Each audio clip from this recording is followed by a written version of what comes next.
How's it going, y'all? It's been a little bit, but I figured I'd switch it up and try something new. I wanted to document my process in the series I'm calling The Author's Journey as I work my way throughout my novels, working primarily on Fimbulwinter, which is basically a rewrite of my first book that I did for my senior thesis all those years ago. If you're wondering what I'm using for my writing program, normally I use Google Docs for like just spell checking and grammar and all that, but the main program, what I usually write my comic scripts in, is Scrivener.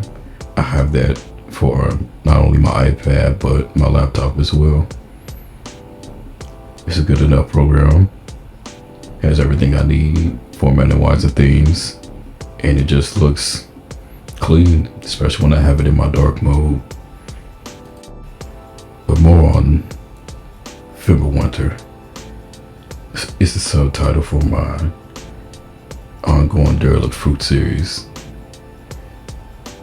I'm starting off back at chapter 1, which was entitled Malevolent Souls. Essentially, there are like 5 parts in this book. Each part is like a vignette, a self-contained story, but it relates to each one in a manner of, so it leads into one another by playing off the Insight incident, which was an outbreak. It started out in the States and just had a rippling effect, not only in where it resided, but for other countries as well, and future expeditions. I think all storytellers, whether they be artists or writers, are forced to confront past traumas and experiences as they narrow down what they want to say on the page. And like going through this process, I'm reminded of the ugliness of it all. I bounce back and forth between different chapters, parts of the story, when something just gets a little too real, a little too personal.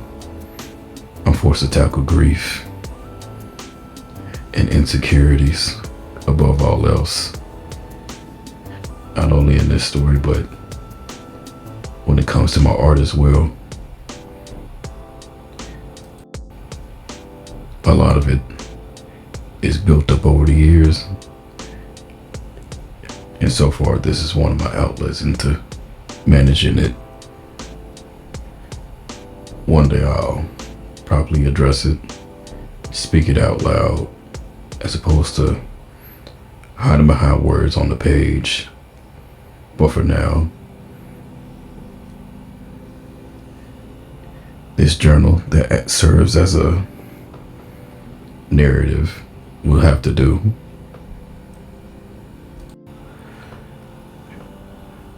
Chapter 1 follows 3 protagonists.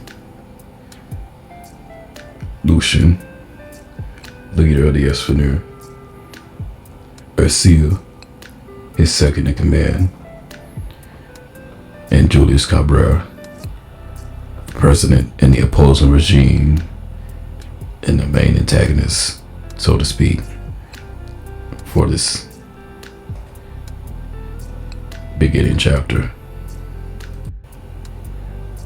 This story begins in the distant future, where resources have dried out and have been rationed out poorly, so to speak. The rich decided to venture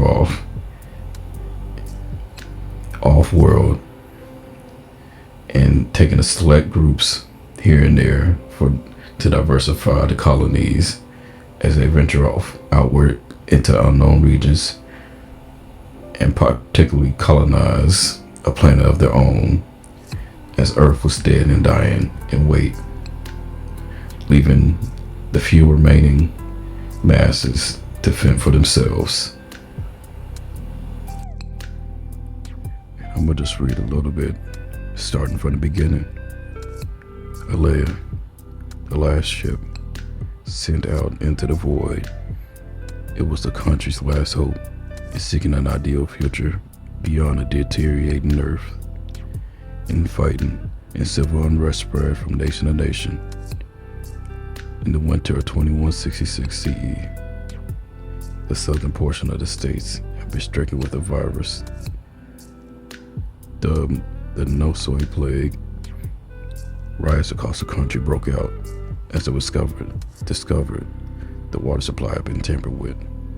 Whatever was drinkable was already scarce in supply, but this revelation only served to set off mobs of angry citizens. Some succumbed to dehydration, for the plague was incurable, a death sentence unto itself, should one have contracted the disease. Those dependent on governmental aid believed that the issue would be resolved within the span of a few weeks.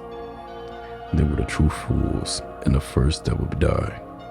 Their leaders remained silent, and their cries were unanswered. After a month of a forcefully restricted quarantine, the true symptoms started to surface, and those who were skeptical felt justified and placed the blame on the government. After all, the response was not to aid, but increased military presence, curfews, and several statewide borders that divided the infected zones from the safe zones. It became evident to those inside the quarantine that they were not going to be saved, and that they were destined to starve to death. They had been discarded and cast aside by the very leaders that were elected to protect them.